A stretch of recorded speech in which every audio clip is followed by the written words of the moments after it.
l'écran en bas à droite, mettez un pouce bleu, laissez un commentaire, partagez cette vidéo, Facebook, mail, etc. Merci de votre aide précieuse. Tous les anciens textes et toutes les traditions du monde s'accordent à dire que nous sommes tous liés entre nous et que nous ne faisons qu'un. Ils affirment que nous sommes unis les uns aux autres, mais que nous sommes aussi indissociables du monde et faisons partie intégrante de la Terre et de ses changements. Durant les 22 années passées à voyager dans la plupart des pays du monde, et au fil des rencontres que j'ai eu l'occasion de faire avec des personnes issues de cultures et de traditions diverses, j'ai constaté que les gens veulent vraiment croire que nous sommes liés, mais ils ont besoin de savoir pourquoi et comment nous sommes liés.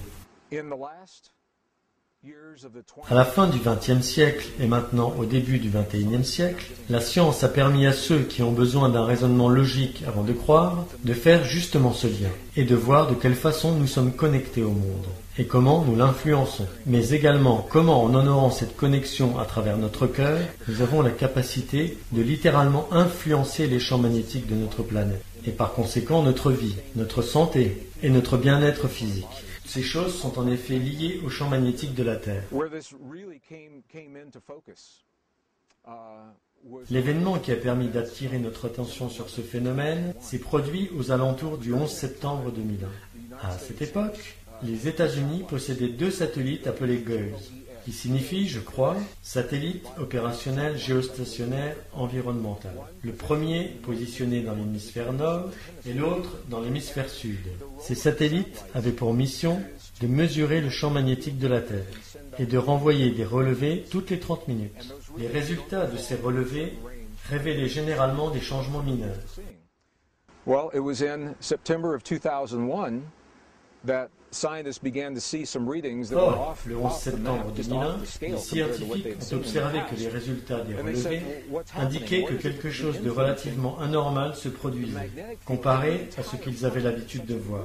Ils se sont alors interrogés sur ce qui pouvait bien influencer à ce point le champ magnétique de toute la Terre, et pourquoi ils obtenaient ces pics anormaux sur leur schéma satellitaire, du jamais vu auparavant. Ils ont comparé ces schémas avec d'autres obtenus auparavant et, tenez-vous bien, ils ont remarqué que les pics ont apparu au cours du mois de septembre 2001 et que le premier pic était apparu plus précisément 15 minutes après l'explosion du premier avion dans la première tour du World Trade Center. Cette découverte est si importante pour les scientifiques parce que notre science est en effet basée depuis 300 ans sur 2 hypothèses erronées. La première de ces hypothèses est que les éléments de l'univers fonctionnent de manière indépendante, sans aucun lien entre eux. Autrement dit, un événement qui se produit dans un endroit donné ne peut pas avoir de répercussions ailleurs, à moins d'une coïncidence. La deuxième hypothèse affirme, elle, que nos expériences intérieures, telles que nos émotions, nos pensées et nos croyances, ne peuvent pas avoir un impact sur le monde extérieur, mais seulement sur notre propre corps. Ces hypothèses, soutenues à tort par les scientifiques pendant 300 ans, expliquent pourquoi ces derniers ont été surpris par les mesures obtenues sur les schémas satellitaires, à un moment justement où les émotions humaines sur la planète étaient focalisées sur la catastrophe. Tout ceci a entraîné une série d'études sérieuses dont voici la conclusion. Il a été établi que les sentiments des êtres humains, et notamment le champ magnétique généré par le cœur humain, quand il éprouve certaines émotions, s'étendent bien au-delà de notre corps, à tel point qu'ils sont détectables par des satellites qui se trouvent pourtant à des centaines de kilomètres au-dessus de la surface terrestre. This has led to a number of studies now showing that when a certain number Il a aussi été démontré que lorsqu'un groupe de personnes décide de se mettre ensemble pour créer une émotion bien spécifique dans leur cœur, cette émotion est capable d'influencer littéralement le champ magnétique qui maintient la vie sur Terre. fields are now implicated in everything from the immune response of humans. Ce champ magnétique a des effets aussi bien sur la réaction immunitaire des êtres humains que sur la météo, les tendances climatiques, les cycles de guerre et de paix, notre aptitude à résoudre des problèmes ou nos propres capacités cognitives. Et même si de prime abord, ces choses semblent n'avoir aucun lien entre elles, elles sont entièrement liées au champ magnétique terrestre. Ce qui est remarquable, c'est que chaque être humain est relié à ce champ et bénéficie de cette relation sans forcément en avoir conscience. En effet, relativement peu de personnes perçoivent ce lien. And the bottom line is this, is that when we choose to feel feelings that create what is called coherence in our bodies. Ce qui compte, c'est de chercher à ressentir des sentiments qui créent l'harmonie dans nos corps. L'harmonie est le véritable langage de communication entre le cœur et le cerveau. Certaines émotions qui viennent du cœur et qui sont générées par des sentiments de tolérance, de gratitude, de pardon, d'attention accordée aux autres ou de compassion, ces émotions-là ont toujours fait partie des recommandations faites par les traditions les plus authentiques et les plus anciennes. Or, les scientifiques s'accordent à dire désormais que ces traditions avaient raison de dire que ce que nous ressentons dans notre corps se reflète dans le champ magnétique pour le profit de tous. La question qu'on se pose souvent est de savoir si nos émotions peuvent être mesurées. Ce que la science tend à prouver maintenant, c'est que les émotions affectent le champ de notre propre cœur.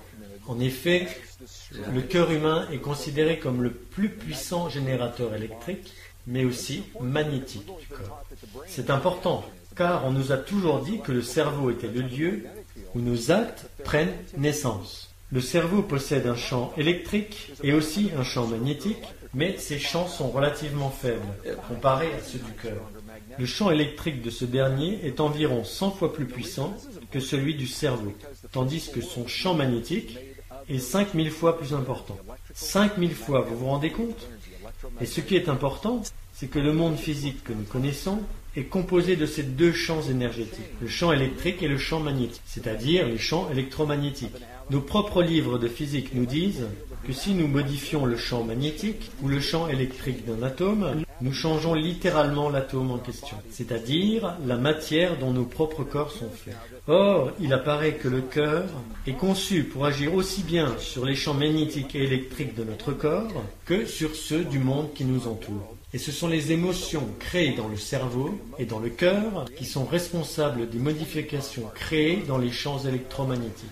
Well, I've had many questions from people asking me how these discoveries relate to what is now known as the law of attraction. At a very high level, in broad brushstrokes, on me demande souvent en quoi ces découvertes sont liées à ce que nous appelons la loi de l'attraction. Pour faire court, elles peuvent nous fournir un aperçu de cette relation.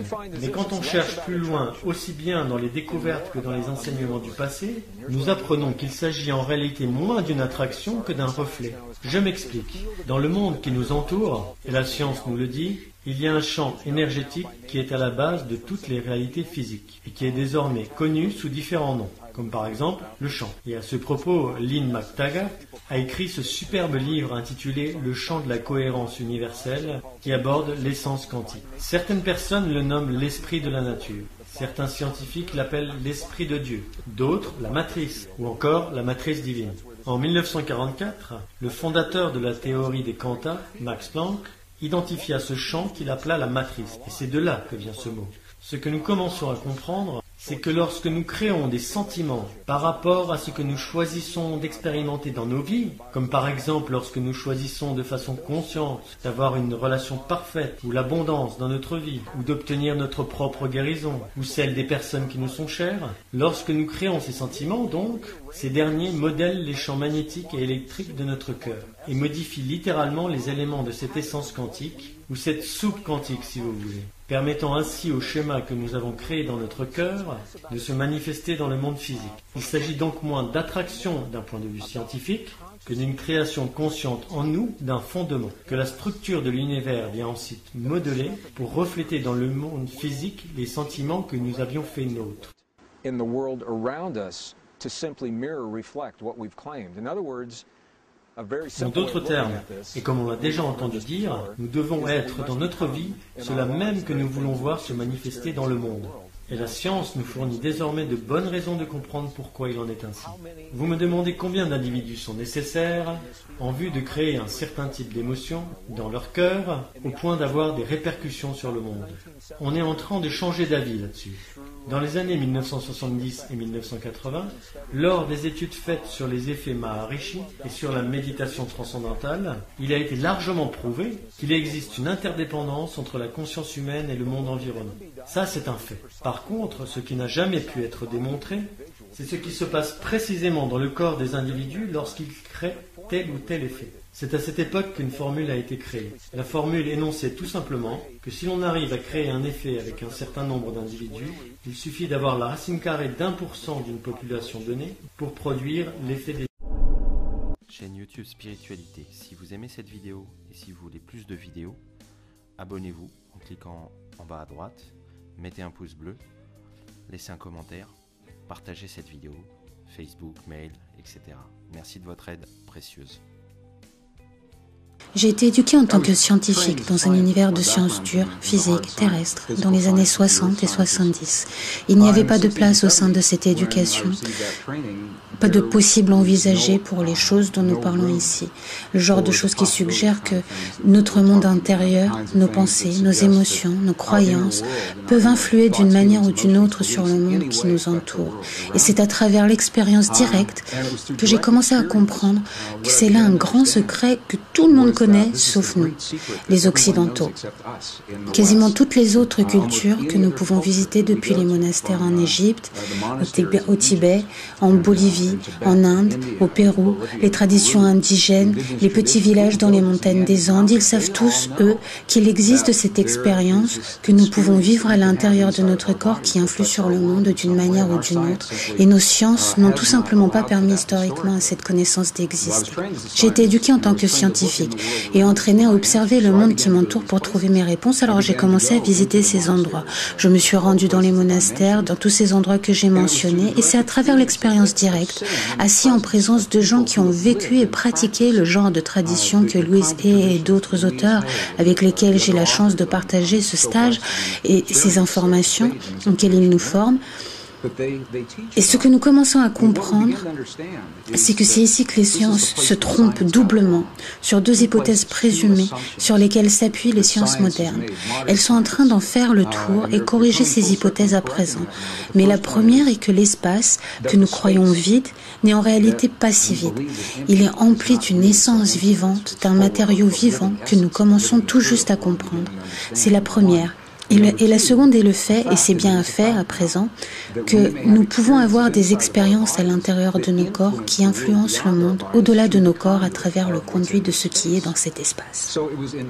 C'est donc en me rendant dans ces monastères, ces couvents, en discutant avec les indigènes, en les regardant les yeux dans les yeux, cœur à cœur, Dieu à Dieu, que j'ai pu dire à ces gens: lorsque vous réalisez simplement ce miracle, cette guérison miraculeuse, que faites-vous à l'intérieur de votre corps pour que ça se produise ? Et si je ne comprenais pas ce qu'il me disait, je redemandais encore et encore et encore à travers les traducteurs jusqu'à ce que je comprenne qu'ils créent une expérience qui produisait à l'intérieur de leur corps que ma science ne m'a jamais dit être possible ou même existante. C'est le chemin que j'ai parcouru et je veux juste mettre l'emphase là-dessus. La science est bonne. Je crois que notre science est bonne et nous a bien servi. Elle est simplement incomplète. Et c'est donc ce chemin qui m'a permis de retrouver les pièces manquantes que nous commençons tout juste à comprendre de nos jours en mariant la meilleure science de notre temps avec 500 ans de sagesse et de notre passé, en une compréhension plus complète, une compréhension qui nous ramène à la question, c'est une longue réponse à une courte question, ça nous ramène à ce que nous commençons seulement maintenant à comprendre. Le fait qu'il existe quelque chose que nous pouvons faire dans nos vies qui influence non seulement le corps physique, le nôtre et celui de ceux qui nous entourent, qui influence littéralement la réalité physique de notre monde. Et ça change tout. Ça change tout ce que nous, les Occidentaux, croyons à propos de nous-mêmes. Ainsi, en tant que scientifique, j'ai aussi été amenée à comprendre que ceci est une manière très différente pour beaucoup de gens de se percevoir soi-même, ainsi que leur monde. Et j'ai trouvé qu'il existe une courbe d'apprentissage que nos audiences, nos amis, nos familles et les collègues au sein de ma carrière dans la fontaine d'eau, ceci n'est pas quelque chose dont les gens parlent normalement dans une organisation technique. Ils ne se réveillent pas le matin en disant: quel genre de sentiments, quel genre de rêve, quel genre de guérison as-tu vécu ce week-end? Ils parlent de qui a gagné le match de foot, qui a gagné la loterie. C'est ici que ça apporte de la pertinence à nos vies, car nous avons chaque jour ces expériences, que nous soyons conscients ou non, que ces expériences affectent physiquement nos corps et notre monde.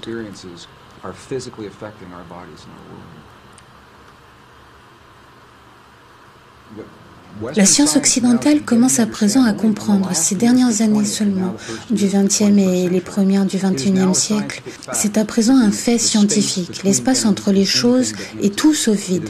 Il est empli d'une essence vivante, vibrante, qui est si nouvelle que les sciences ont encore besoin de temps pour s'accorder sur un terme technique. Certains l'appellent l'hologramme quantique, un nom qui sonne très technique. Le docteur Edgar Mitchell, ancien astronaute de l'Apollo avec lequel j'ai eu l'honneur de partager une estrade plus d'une fois, appelle ça l'esprit de la nature. Stephen Hopkins l'appelle l'esprit de Dieu. D'autres l'appellent seulement le champ. En 1944, le père de la physique quantique, Max Planck, a identifié l'existence de ce champ et l'a appelé la matrice. Il a dit que sous-jacent à tout ce que nous voyons, nos corps compris, tout ce que nous voyons dans le monde qui nous entoure, il a dit qu'il existe ce qui doit être l'esprit conscient et intelligent. C'est son langage en 1944. Il a dit que cet esprit est la matrice de toute matière. Des films et des séries ont été inspirés par son travail et bien de nouvelles idées que nous avons aujourd'hui. Alors ce que nous savons, voici. Nous avons l'opportunité d'influencer ce champ d'une manière que nous commençons seulement à comprendre. Ça se fait à travers le cœur humain, ce n'est pas un processus de pensée. Les pensées sont importantes. Les anciens ont fait la distinction entre les pensées, les sentiments et les émotions. Et ce sont les sentiments centrés dans nos cœurs, appelés aussi émotions cohérentes basées dans le cœur. Nous savons que lorsque nous ressentons une émotion d'amour, de compassion, de compréhension, de pardon, nous changeons l'estime de soi, qui produisent en effet un changement des champs électromagnétiques dans nos cœurs. Et ce sont ces sentiments, littéralement, qui changent la matière dont notre monde est fait autour de nos corps. Nos cœurs sont les champs magnétiques les plus forts de nos corps. Et ils sont également les champs électriques les plus forts de nos corps, bien plus forts que les champs de nos cerveaux. Le cerveau, certes, crée ce genre de champs, mais le cœur est bien plus fort. Ce que la science nous montre à présent, c'est que lorsque vous pouvez changer le champ dans lequel se trouve un atome, vous pouvez changer cet atome. Et nous sommes faits de ces atomes. Nous avons donc des sentiments dans nos cœurs, nous changeons le champ qui connecte la matière dont tout est fait, et nous altérons littéralement notre réalité physique d'une manière qui semble miraculeuse à la science occidentale. Encore une fois, c'est le grand secret que tout le monde connaît sauf nous, car la science occidentale est non seulement tout juste parvenue à cette compréhension. Si vous allez visiter ces traditions et ces cultures indigènes et anciennes, c'est là où il commence. Il commence par la compréhension que tout est connecté et que bien sûr nous faisons partie de ce tout. Et alors seulement, ils font ce pas supplémentaire de dire voilà, je vais te montrer comment créer des effets dans ton corps en sorte que tu puisses guérir ton corps et le corps des autres. Tu peux changer ton estime de soi et ton corps va refléter comme un miroir ce changement. Et ça n'a pas besoin d'être un long et lent processus à sécher, ça peut arriver très très rapidement. Ça peut arriver en quelques minutes. Nous avons de la documentation vidéo issue des hôpitaux sans médecine à Beijing en Chine, par exemple, où l'on voit qu'ils comprennent ces pratiques et les emploient depuis plusieurs centaines d'années. Nous pouvons regarder dans le corps d'une femme en vie avec une tumeur cancérigène que la science occidentale nomme inopérable et nous pouvons ensuite regarder ces trois praticiens qui comprennent le langage de l'émotion humaine, créer le sentiment dans leur corps sans regarder ces tumeurs comme une maladie. Ils voient cette femme entière, en bonne santé, vitalisée, complètement, intensément en eux-mêmes. Son corps physique se met à refléter ce sentiment et nous pouvons le voir grâce au sonogramme. Nous pouvons voir la tumeur disparaître en moins de 3 minutes. C'est à cette vitesse que la réalité peut changer et c'est ici que la déconnexion arrive dans la science occidentale. Car j'ai partagé cette information avec des scientifiques et des docteurs en médecine partout dans le monde et ils ont dit « Waouh, c'est un miracle, nous allons devoir revenir et étudier ça. » Et nous le ferons dès que nous aurons trouvé un médicament pour le cancer ou dès que nous avons trouvé le médicament qui soignera à un niveau mécanique. Ils regardent ce que nous savons à présent être notre corps physique reflétant quelque chose de pas si physique, comme un processus mécanique. Et c'est là où la science est seulement en train de parvenir. Les 3 praticiens de l'hôpital sans médecine de Beijing ne jugeaient pas cette tumeur cancéreuse. Ils ne la jugeaient ni juste, ni injuste, ni bonne, ni mauvaise. Ils la voyaient comme une possibilité quantique et il existe beaucoup de possibilités. Bien sûr, celle-ci n'en est qu'une. Et ils disaient à présent, nous allons en choisir une autre. Mais c'est une manière subtile et très différente de regarder les choses, car elles reconnaissent ce qui est et ensuite seulement invitent une nouvelle possibilité, plutôt que d'avoir une charge sur ce qui est et sentir que nous devons d'une manière manière ou d'une autre manipuler ou couper dans le cas de la tumeur ou changer, battre la réalité physiquement au marteau jusqu'à sa soumission. Ce qu'ils font, c'est reconnaître ce moment, cet exemple et le changer à ce niveau que nous pouvons appeler le programme quantique. Ils ressentent le sentiment d'une autre possibilité qui s'est réalisée et ce faisant, ils permettent à cette possibilité de remplacer celle qui existe sans la juger.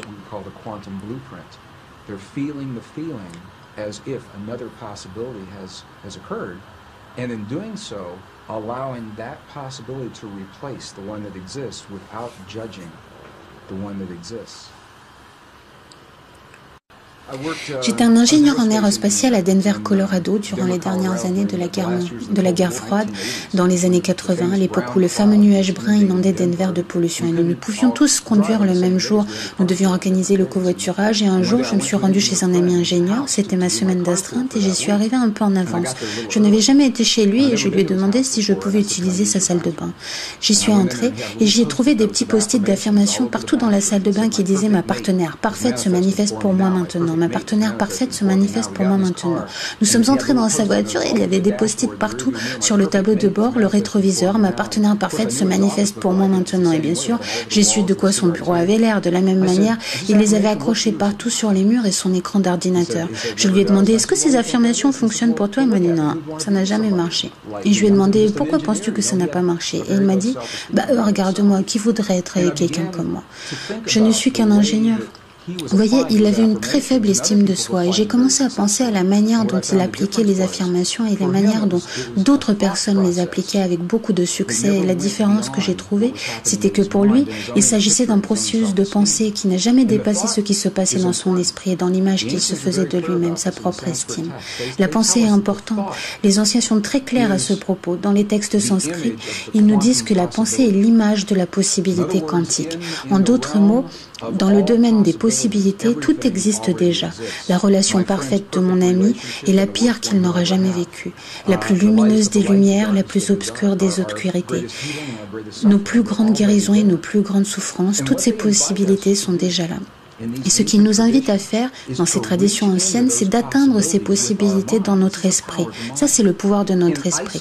Et d'isoler, nous verrouillons l'une de ces possibilités. Et à présent, nous avons à l'emporter, à l'identifier d'une manière ou d'une autre, pour l'apporter dans ce monde, pour insuffler de la vie à ces possibilités. Nous y amenons le pouvoir de l'émotion humaine, notre amour pour cette possibilité ou notre peur de cette possibilité. L'une ou l'autre marchera. Pour amener cette possibilité quantique dans la réalité des particules de notre vie de tous les jours. Nous n'avons pas besoin de savoir, ça sonne très technique, nous avons juste un sentiment, mais ceci est la science. Ça apparaît comme la science de comment ces choses fonctionnent. C'est donc pourquoi notre estime de soi est si importante. Lorsque mon ami ingénieur a ressenti qu'il n'y a pas de raison que qui que ce soit veuille être avec lui, comme il me l'a dit, l'affirmation pour lui était une affirmation vide. C'était une pensée qui n'avait pas d'énergie pour l'inviter dans ce monde. Et un exemple à l'opposé de tout ça, comme je connais d'autres personnes qui simplement ont fait une liste de toutes les caractéristiques d'un partenaire parfait pour leur vie, c'est ce que font beaucoup de gens pour qui ça marche et c'est ce que j'utilise comme exemple, mais ça marche pour la guérison, pour la paix, c'est juste que nous parlons de relations ici. Ils font la liste de toutes ces caractéristiques et ensuite ils partent du fait que cette relation est déjà en train de se réaliser. De quelle manière leur vie est différente à présent que ce partenaire parfait est présent, ou leur soirée, de quelle manière différente ils passent leur temps, comment ils se sentent quand ils se réveillent le matin et partagent la vie de quelqu'un. Et ce sont ces sentiments qu'ils vivent à longueur de journée. Ce n'est pas quelque chose qu'on s'assoit pour faire 1 minute et on se lève et on s'en va. C'est plutôt quelque chose que l'on devient. Nous vivons nos vies comme si ces expériences ont déjà eu lieu et c'est de cette manière que nous les invitons dans nos vies. Et elles arrivent si vite qu'elles peuvent faire peur à certains. Je connais des gens qui n'ont pas eu le temps de terminer leur liste, elles sortent déjeuner ou prendre un café et la personne qui leur amène le déjeuner se trouve être la personne décrite sur cette liste et ils tombent amoureux et ils se marient et 20 ans plus tard ils sont toujours mariés. Je connais des gens à qui c'est arrivé. Tout est donc une question de clarté, de spécificité, d'être personnel, d'être très clair avec l'idée que ce sont là des désirs personnels. Scientifiquement, il apparaît que ce champ, la matrice divine, est le miroir et le pont entre nos mondes intérieurs et extérieurs. Et il ne peut nous donner que ce que nous lui donnons pour travailler avec. Et la chose intéressante, intéressante, c'est que nous avons été conditionnés à ressentir les sentiments des choses que nous ne voulons pas dans la vie et dont nous avons peur. Nous nous réveillons le matin et nous regardons les infos de 6 heures avec toutes les choses dont nous devons avoir peur et ensuite nous traversons notre journée en nous disant « Oh, j'espère que je ne verrai pas ça aujourd'hui » ou « J'espère que ce n'est pas l'angle de cette rue ». Et dans mon questionnement, si fascinant pour moi, d'où nous apprenons à ressentir les choses que nous ne voulons pas vivre plutôt que les choses que nous choisissons de vivre. Et comment nos vies seraient différentes si nous coupions court à tout ce qui est statistique et si nous choisissions simplement dans toutes nos vies ce que nous aimerions vivre à chaque instant de la journée ou dans nos relations ou dans le domaine de l'abondance ou de la carrière ou de la paix dans nos familles. De quoi nos vies auraient l'air si nous pouvions faire ça? Il existe une très bonne preuve scientifique montrant précisément à quoi ressembleraient nos vies, car très rapidement nous expérimenterions tout ce que nous créons. En tant que scientifique, l'une des premières choses que j'ai eu à comprendre, et encore une fois mon éducation, j'ai été éduquée par les sciences pures et dures et aucune expérience intérieure n'y avait la permission d'avoir un effet quelconque sur le monde extérieur, pour commencer. Deuxièmement, j'ai été élevée dans une communauté relativement conservatrice dans le Midwest. Je suis née dans le Missouri, Kansas City, Missouri, et dans cette partie du monde, lorsqu'on parlait d'émotions, ça se réduisait à cette expérience nébuleuse des pensées, des émotions et des sentiments qui seraient tous le même genre de choses dont on ne parlait pas vraiment beaucoup. Et soit dit en passant, en tant qu'homme, on ne veut vraiment pas voir beaucoup des vôtres. C'était mon éducation. J'ai donc commencé à comprendre que lorsqu'on va dans différentes cultures, et je me réfère encore et encore à cette sagesse que nous avions, la sagesse des cultures occidentales qui a été perdue durant le IVe siècle, il y a environ 1700 ans, cette sagesse a été éditée hors de nos traditions religieuses les plus aimées, les éditions bibliques du IVe siècle. Cette sagesse n'a pas été retirée des autres cultures que nous avons visitées. Et c'est la valeur que l'on peut trouver en visitant ces cultures. Ils identifient 3 expériences séparées et à la fois reliées que nous avons tous à l'intérieur de nos corps. Et ils les appellent littéralement pensée, sentiment. Et voici la différence. La pensée est identifiée avec les 3 plus hauts centres d'énergie. Les traditions sanskrites parlent de 7 centres énergétiques, un système de 7 chakras avec lequel ils travaillent et ils disent que les 3 centres les plus hauts sont reliés au processus de la pensée ou de la logique. Donc, lorsqu'on pense à quelque chose, on le visualise dans notre esprit. Cette relation parfaite où Donc, lorsqu'on pense à quelque chose, on le visualise dans notre esprit, cette relation parfaite ou la paix entre les nations. Mais nous ne pouvons les inviter dans notre vie seulement en insufflant la puissance de l'émotion dans cette pensée. L'émotion provient des 3 centres créatifs les plus bas dans notre corps. Ainsi donc, lorsqu'on insuffle le pouvoir de l'émotion dans notre pensée, nous imprégnons cette pensée de vie. Et ces 2 énergies se rencontrent en un seul centre qui n'a pas encore été utilisé dans notre modèle, c'est-à-dire le cœur, ou ce que les scientifiques appellent l'oscillateur liquide à 7 niveaux dans le centre de notre poitrine. Mais appelons-le juste notre cœur. Car c'est ce qu'il fait. Notre cœur crée des ondes électromagnétiques qui influencent le monde autour de nous sur la base de ce que l'on pense et de l'émotion que nous insufflons à ces pensées pour créer le sentiment. À présent, nous venons de définir le sentiment. Le sentiment, d'après les définitions des traditions sanskrites, c'est l'union de la pensée et de l'émotion qui ensemble créent le sentiment. Et ce qui rend tout ça vraiment intéressant, c'est que ces traditions disent que nous sommes capables de seulement 2 émotions primaires, l'amour et quel que soit le nom que l'on donne à son opposé. Et lorsque vous avancez plus profondément dans ces enseignements, il s'agit de 2 aspects de la même chose. Mais ce qu'ils disent, c'est que nous avons notre pensée et nous y insufflons soit de l'amour de cette pensée, soit de la peur de cette pensée, pour créer le sentiment. Et le sentiment alors devient tristesse ou joie ou compassion, colère. Ce ne sont pas des émotions, ce sont des sentiments. Pour certaines personnes, ça paraît tatillon. Quelle différence ça peut bien faire? Et ce sont les différences subtiles entre ces manières de voir anciennes, ces technologies intérieures. C'est littéralement une technologie, car nous pouvons avoir une même pensée, la même affirmation et l'imprégner avec une émotion différente. Et nous obtenons des sentiments totalement différents qui créent des résultats différents. Et ceci est le grand secret qui a été effacé de notre tradition chrétienne et pré-chrétienne, notre tradition judéo-chrétienne, lorsque 45 livres ont été retirés au IVe siècle. 20 ont été retirés entièrement, les 25 restants ont été condensés et réarrangés. Et nous le savons car nous avons trouvé l'information dans les parchemins de la mer Morte, de la librairie de Nag Hammadi, les textes coptiques et gnostiques. Donc nous savons ce que ces textes auraient dit si nous les avions. La chose intéressante, c'est que sans ces textes, nous tendons à compter compter sur le mot écrit pour valider ces pouvoirs que nous ressentons dans nos corps et dans notre esprit. Je pense que tout le monde sent ou suspecte un potentiel non utilisé dans le corps humain. J'ai été sur tous les continents de la Terre et j'ai demandé à tous les publics que j'ai pu rencontrer, est-ce que vous sentez que c'est là? Et tous disent, oui, nous sentons que c'est là, qu'il y a quelque chose, mais on ne peut pas vraiment le comprendre. Pourquoi? Donc, nous avons le sentiment qu'il y a plus, mais nous appuyons sur la validation écrite dans un texte écrit il y a 5000 ans ou à une étude scientifique qui nous dirait que c'est vrai. Et c'est, je pense, la valeur que nous pouvons trouver à lire ces textes, car nous y voyons les mots qui disent littéralement ce que nous ressentons. Dans le Gospel de Thomas, le Gospel perdu de Thomas, il est littéralement dit que lorsque ces deux deviennent un, quand la pensée et l'émotion deviennent un, alors tu diras à la montagne « bouge » et la montagne bougera. J'ai longtemps pensé que c'était une métaphore et j'ai à présent suffisamment vu pour savoir que retirer une tumeur cancéreuse du corps d'une femme vivante, ça c'est bouger une montagne pour moi et c'est faisable et déjà fait en mariant la pensée et l'émotion ensemble.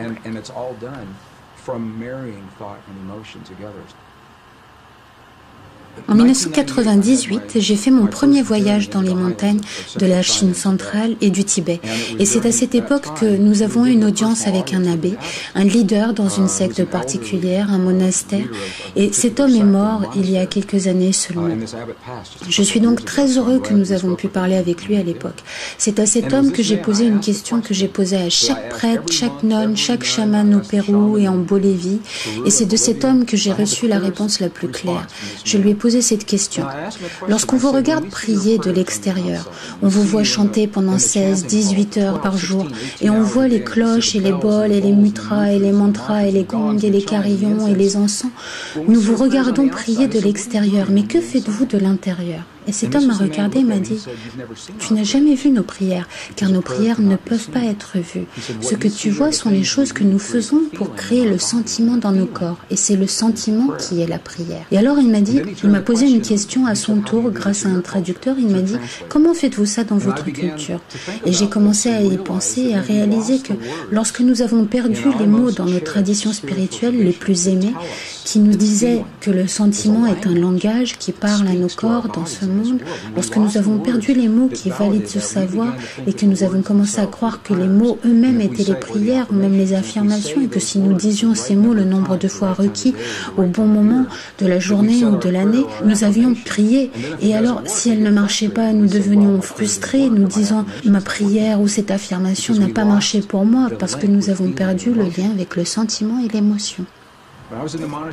Lorsque j'étais dans les monastères du Tibet et que cet abbé était mort, un nouvel abbé a pris sa place. Il était déjà dans sa 80aine et il était le nouvel abbé tout jeune. Je lui ai posé une question.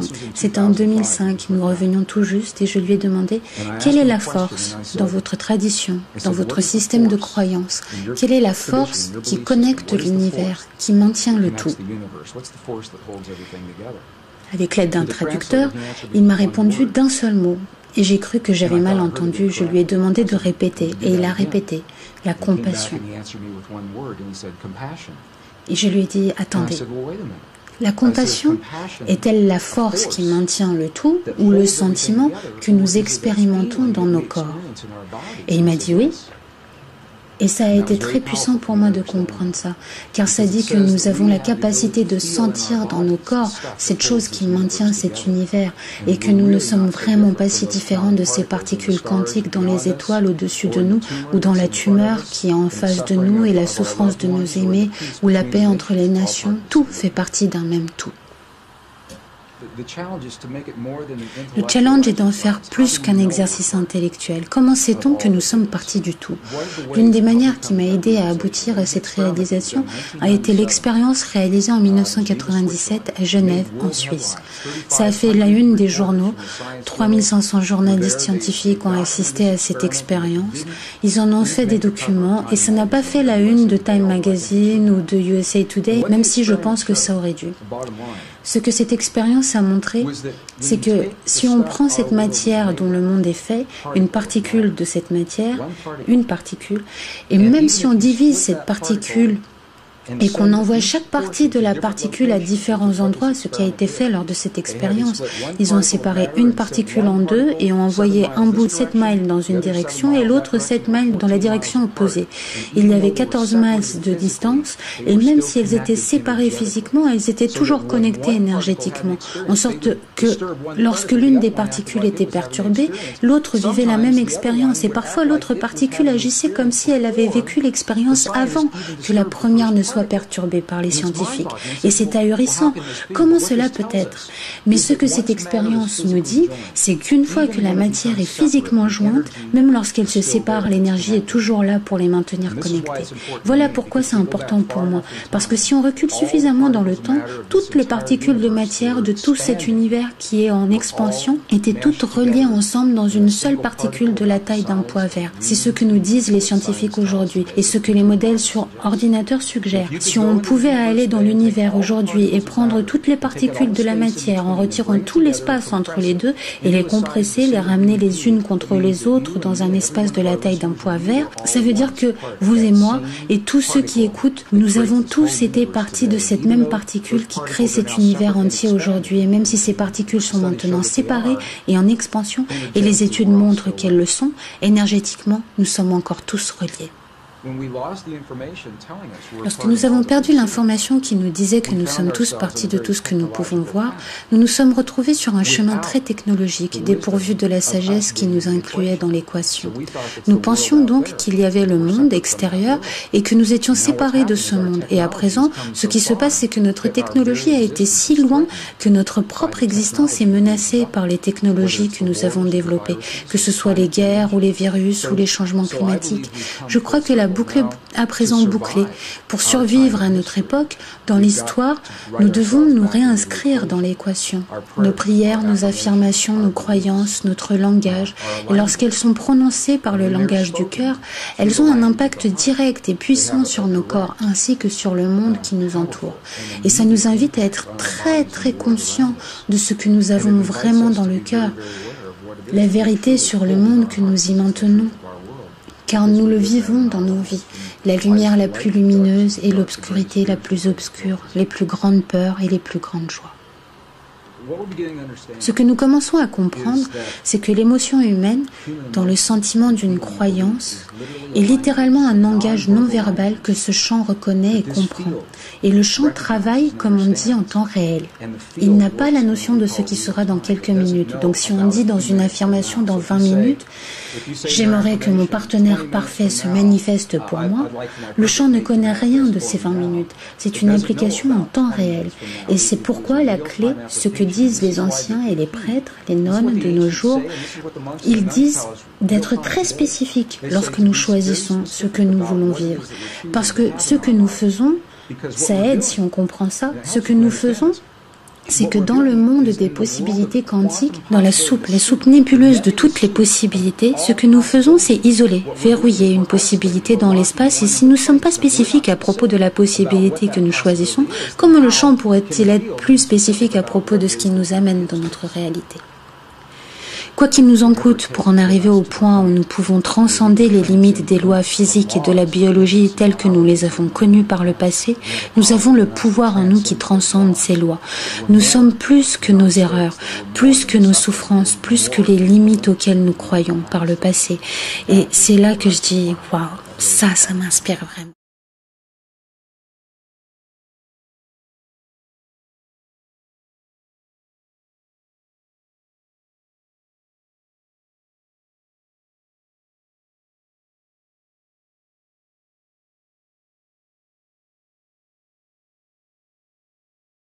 Chaîne YouTube Spiritualité. Si vous aimez cette vidéo et si vous voulez plus de vidéos, abonnez-vous en cliquant en bas à droite, mettez un pouce bleu, laissez un commentaire, partagez cette vidéo, Facebook, mail, etc. Merci de votre aide précieuse.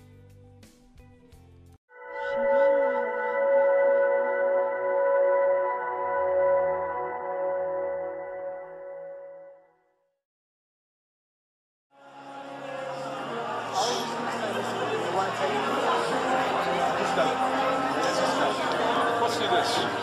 Hello. Hello. When we start, I'll just ask you a couple of questions and then we'll take some.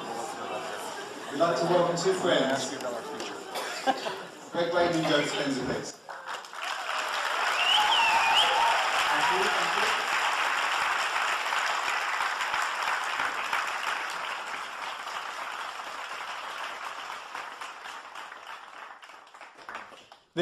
Joe et moi-même avons été invités à venir ici ce soir de manière très informelle pour être avec vous. Certains parmi vous ici ont déjà été présents à d'autres conférences. Combien êtes-vous à avoir déjà été avec Joe ou moi-même quelque part dans le monde?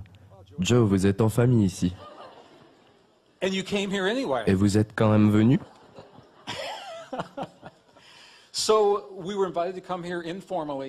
Nous avons donc été invités à venir ici ce soir pour passer un moment avec vous et pour que vous puissiez poser des questions que vous n'avez pas forcément eu l'occasion de poser quand le public est plus nombreux. Joe et moi-même travaillons tous les deux avec Hay House en tant qu'auteurs et nous nous retrouvons souvent devant un public composé de 2, 3, voire 5000 personnes et donc dans un cadre qui est forcément moins intime. N'est-ce pas qu'on est bien ici ce soir? Je voudrais remercier Richard d'avoir rendu possible cette conférence et pour sa vision.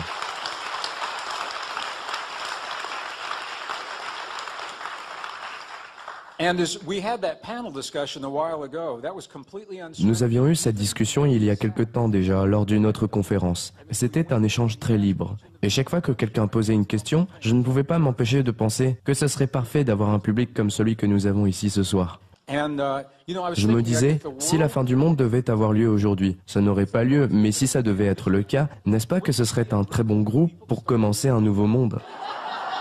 Wouldn't it? Absolutely.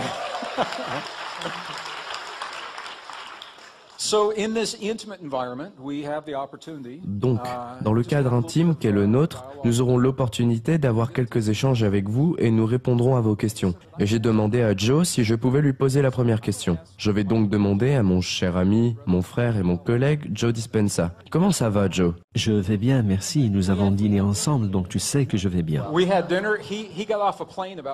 Nous avons effectivement dîné ensemble. Son avion a atterri il y a 5 heures et il est déjà là avec nous. Merci d'avoir fait cet effort. Il a l'air en pleine forme, pas vrai? Good-looking guy. Thank you.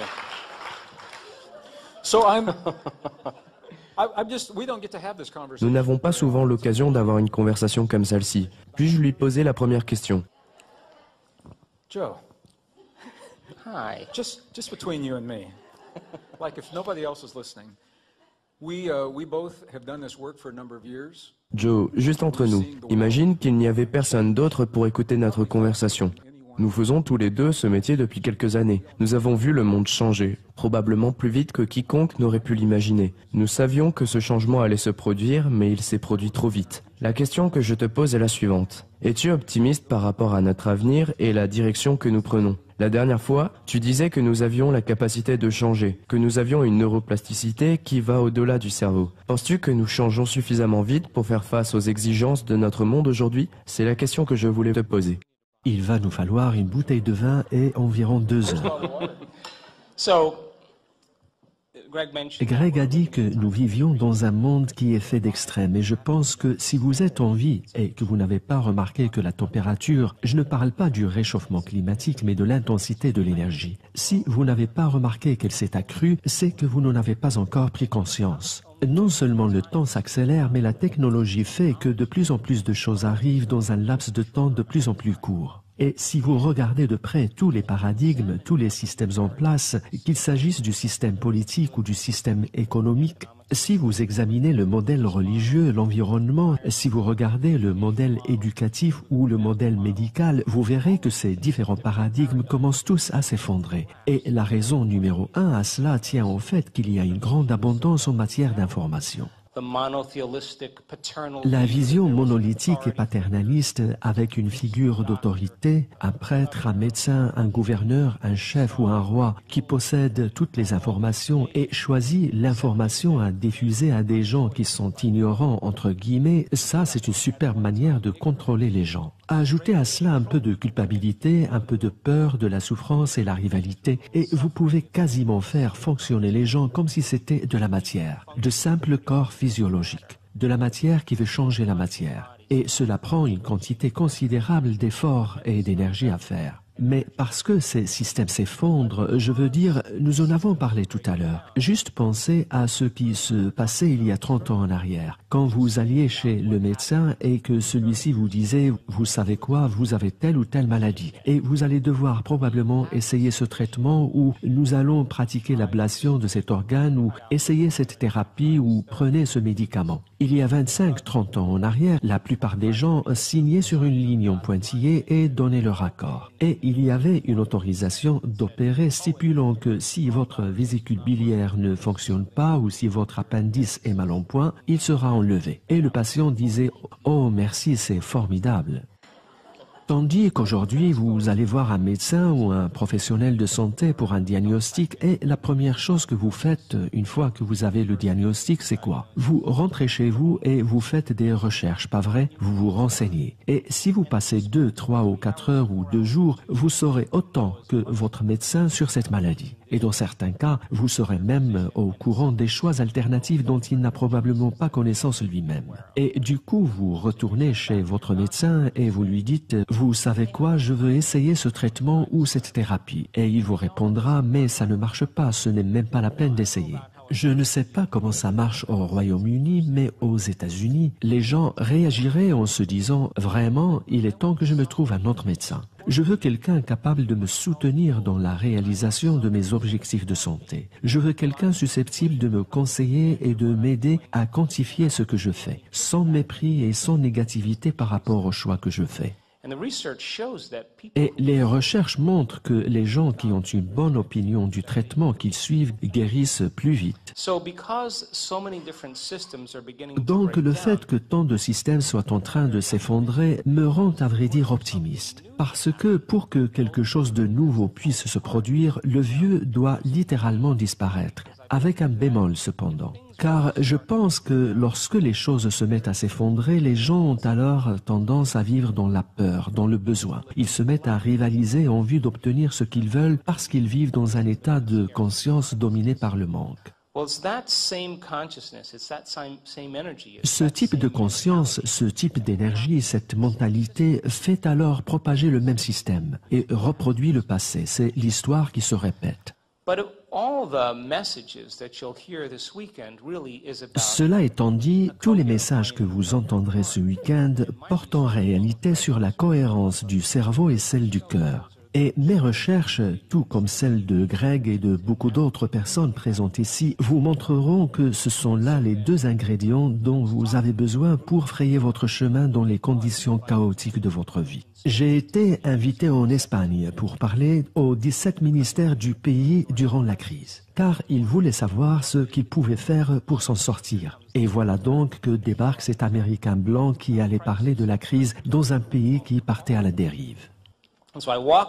Je suis monté sur l'estrade et il y avait là le ministère de la Défense, celui de l'Agriculture, celui de la Santé et tous les autres. Et j'ai dit, bien, et que faites-vous donc pour sortir de la crise? Et à un moment donné, j'ai pensé, j'espère qu'il y a une voiture avec le moteur allumé qui m'attend dehors.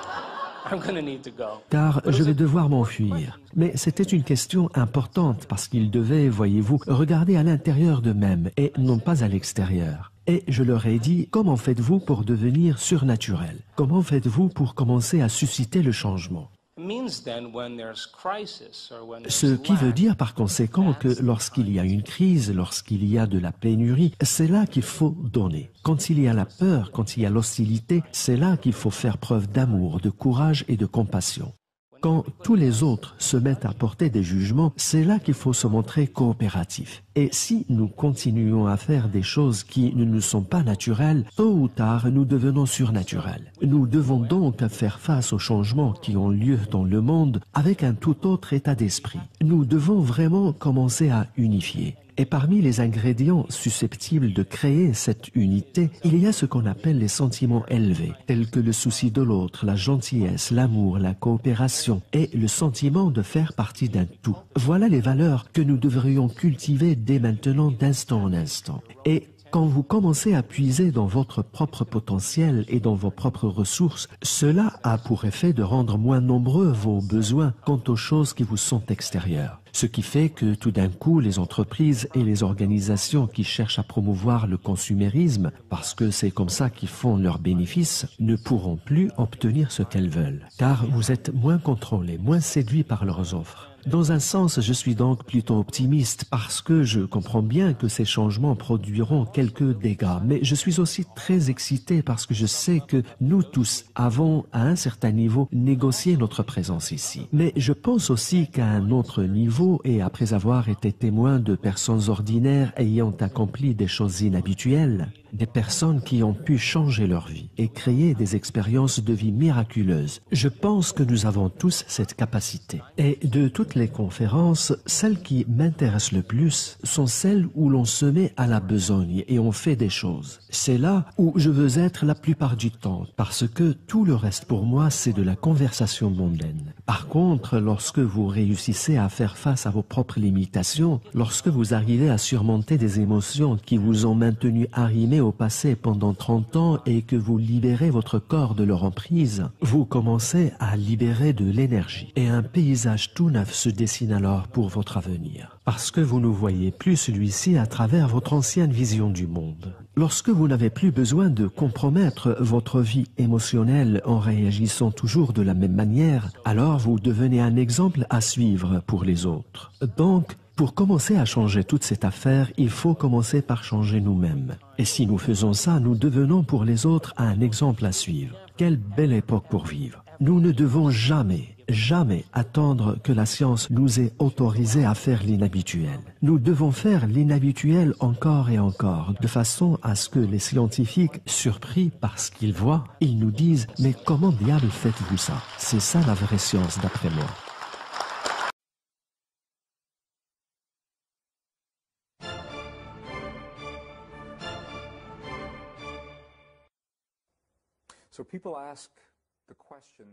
Les gens me posent la question de savoir dans quelle mesure leur négativité, leurs sentiments, leurs pensées et croyances négatives sont susceptibles d'affecter la divine matrice.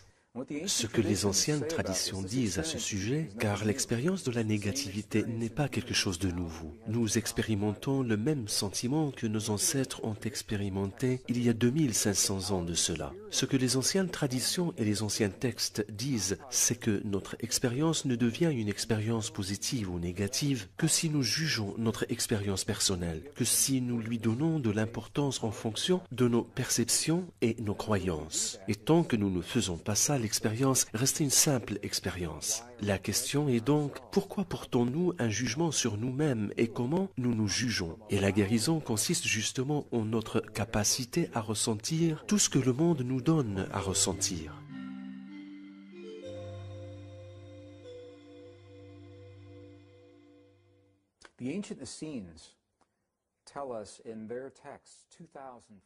Il y a de cela 2500 ans, les anciens Esséniens nous disaient dans un langage très précis que tout être humain vivant sur cette terre vit dans 3 mondes différents en même temps. Nous vivons dans le monde de la pensée, le monde des sentiments et celui des émotions. Ces textes nous disent littéralement ceci: lorsque ces 3 deviennent un, lorsque les pensées, les sentiments et les émotions fusionnent pour ne plus former qu'une seule force, alors vous ordonnerez à la montagne de se déplacer et la montagne se déplacera. Je pensais au début qu'il s'agissait là d'une métaphore, mais après avoir visité les monastères du Tibet et parlé à des gens saints et sacrés en Bolivie et au Pérou, après avoir connu les traditions indigènes du désert du sud-ouest et les hôpitaux sans médicaments à Pékin en Chine, j'ai compris qu'il ne s'agissait pas d'une métaphore, mais d'un fait littéral. Lorsque les pensées, les sentiments et l'émotion ne forment plus qu'une seule force, alors nous pouvons littéralement réorganiser les atomes de la matière à travers les ondes de croyance qui émanent de notre cœur.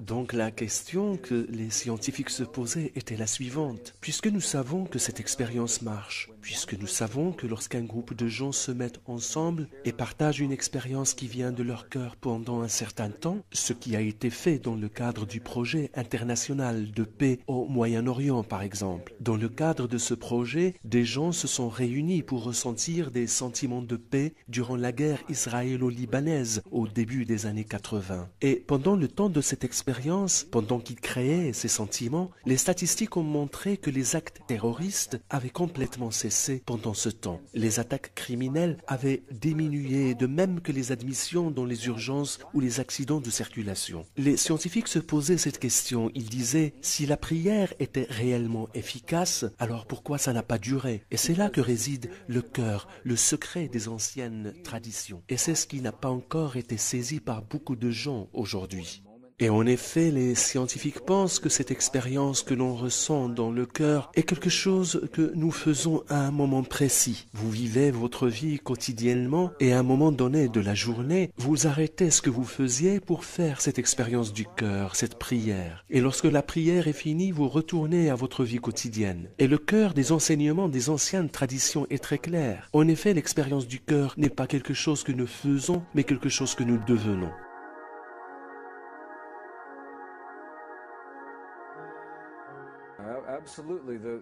Absolument. Et d'ailleurs, l'abbé au Tibet était très clair lorsqu'il a dit ceci. Je lui ai posé la question en passant par le traducteur. Je lui ai dit, quelle est la force qui maintient l'univers? Car nous discutions déjà du fait qu'il devait exister un quelque chose. Je lui posais des questions sur des choses spécifiques et je voulais avoir son point de vue bouddhiste sur ces questions. Je lui ai dit, qu'est-ce qui maintient l'univers? Qu'est-ce qui connecte tous ceux qui existent dans l'univers? Il m'a répondu en passant par le traducteur par un seul mot, la compassion. Je lui ai alors dit, attendez un instant, je pensais que la compassion était un sentiment, une expérience que nous ressentons dans notre corps et notre cœur. Ma question est plutôt, lui ai-je dit, quelle est la force qui maintient l'univers? Et il m'a de nouveau dit, oui, la compassion. Je lui ai dit, mais est-ce la compassion une expérience ou une force? Et il a répondu, oui, c'est les deux.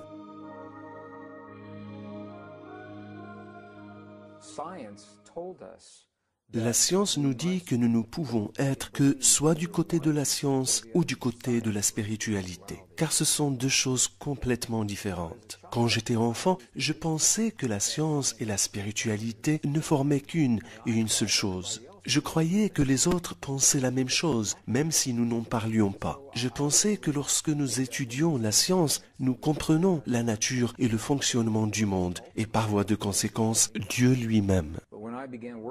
Néanmoins, quand j'ai commencé à travailler dans les entreprises, je me suis rendu compte que c'était loin d'être le cas. Dans ces milieux-là, soit vous êtes un scientifique, soit vous êtes un spiritualiste. Soit vous êtes du côté de la technologie, soit vous êtes du côté de la religion. Mais ce n'est pas nécessairement ainsi que les choses doivent être. Je pense que notre plus grand pouvoir dans cette civilisation est de voir qu'une nouvelle science et une nouvelle spiritualité sont en train de voir le jour. Elles sont tellement nouvelles qu'elles n'ont pas encore de nom.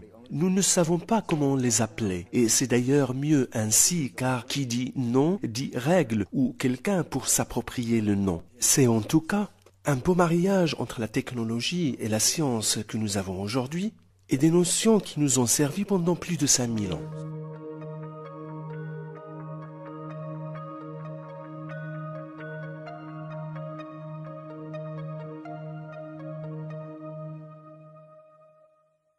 If I had the opportunity, if I came to this world from another world, and I could ask... Si j'étais venu d'un autre monde et que je devais me poser une question à moi-même maintenant dans cette vie, en me basant sur ce que je connais de ce monde et que je ne pouvais connaître dans l'autre, je poserais cette question. Quelle est cette chose que nous avons dans ce monde et qui est susceptible de nous éveiller et de nous rappeler cette vérité ? À savoir que nous ne formons qu'une seule famille et que nous sommes bien plus que les différences qui nous ont séparés dans le passé, que nous sommes trop précieux pour nous entretuer dans des guerres. Quelle est cette chose dont il faut prendre conscience dans cette vie pour la partager avec tous les êtres humains sur cette terre, afin de leur rappeler cette vérité, parce que je pense que c'est la vérité. C'est ça la question que je poserai.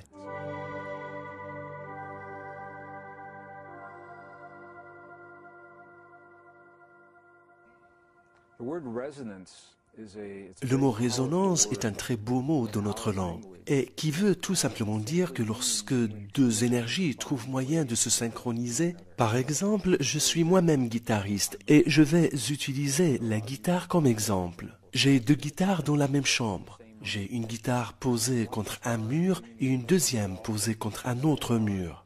Quand je pince la corde de la première guitare, la corde de la deuxième guitare se met à vibrer, comme si elle aussi avait été pincée. Et la raison pour cela, c'est parce que les deux cordes se trouvent en résonance, elles sont accordées de la même manière. Les autres cordes ne vibrent pas parce qu'elles ne sont pas accordées pareilles que celle qui a été pincée.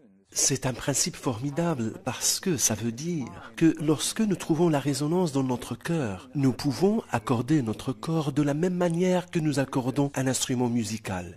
Le tout par un travail sur la pensée, le sentiment, l'émotion et nos croyances. Nous choisissons nos croyances en fonction de leur qualité. Nous pouvons choisir celles qui nous mettent en résonance avec la vérité et la beauté ou celles qui nous mettent en résonance avec la colère et la haine du monde environnant. Chaîne YouTube Spiritualité. Si vous aimez cette vidéo et si vous voulez plus de vidéos, abonnez-vous en cliquant en bas à droite, mettez un pouce bleu, laissez un commentaire, partagez cette vidéo, Facebook, mail, etc. Merci de votre aide précieuse.